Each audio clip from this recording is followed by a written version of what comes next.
ថាបងតែរងចាំទូរស័ព្ទអូនតែអូនមិនអាចពួកយើងខានជួបគ្នាយូរហើយ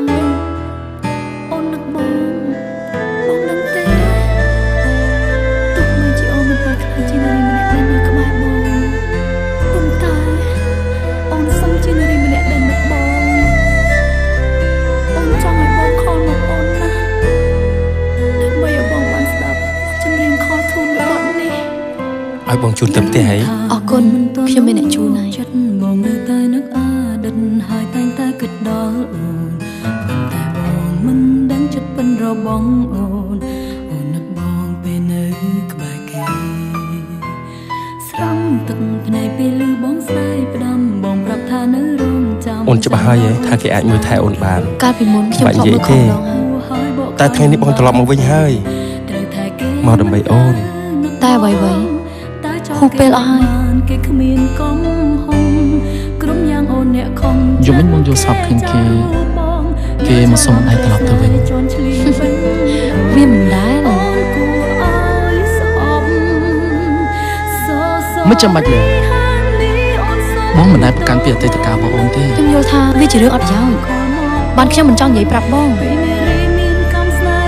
បើអូនមិនទាន់ដាច់ចិត្តទេត្រឡប់ទៅរកគេវិញទេពួកយើងទាំងពីរនាក់ជឿដឹងឯរីកាយកុំធ្វើចឹងណាបងតែមិនជួទេធ្វើឲ្យឈឺយ៉ាងនេះហើយតែបងមិនប្រកាន់បងពិនជាល្អពេកហើយអូនសុំទោស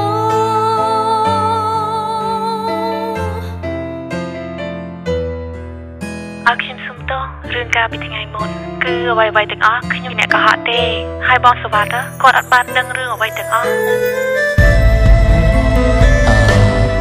ខ្ញុំថាវាដូចជាលឿនពេកហើយតែខ្ញុំហាមចិត្តខ្លួនឯងអត់បានខ្ញុំស្រឡាញ់ណា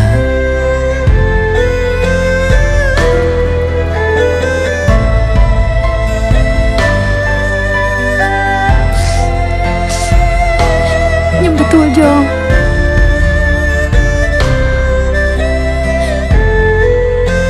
តែសុំមិនទាន់ឆ្លើយថាស្រឡាញ់អូខេខ្ញុំអាចរំចាំបាន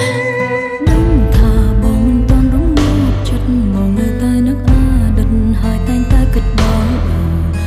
តែបងមិនដឹងចិត្តពិនរបស់អូននឹកបងពេលនៅក្បែរគេស្រង់ទឹកភ្នែកពេលឮបងស្ដាយផ្ដាំបងប្រាប់ថានៅរងចាំដល់អូនជប់ស្នេហ៍គេតែវិញពូហើយបកក្រោយមិនបានទេត្រូវតែគេមិនត្រូវអូយណាអូយចូលរំពាក់ចឹងក្រោយយ៉ាងអូនអ្នកខំជ្រឹងគេចោលរូបបងជួយឲ្យបងរស្នេហ៍ជន់ឈ្លីបេះអូនគួរឲ្យស្អប់sorry honey អូនសុំទោសបងនឹងលឺពេលបើមិនទាន់ជប់ស្រឡាញ់បងទេកុំដោះវាចេញមានកំស្នេហ៍ដែលស្រឡាញ់តែបងប៉ុន្តែមិនអាចស្រឡាញ់sorry ខលធូនមួយប៉ុននេះជួនពីសេចដល់មនុស្សអូនស្រឡាញ់ធ្វើឲ្យឈឺយ៉ាងនេះហើយតែបងមិនប្រកាន់បងពិនជាល្អពេកហើយមិនអាចខលតែរកបងនឹងតែវេទនាយ៉ាងណាពេលដងគ្មានបងរក្សាអូនឯកាមិនខំខ្ញុំមិនត្រូវការអ្នកដំបូងខ្ញុំត្រូវការអ្នកចុងក្រោយអញ្ចឹងអូនស្រឡាញ់បង100%ពីនារីមានកំណត់ដែលស្រឡាញ់តែបងប៉ុន្តែ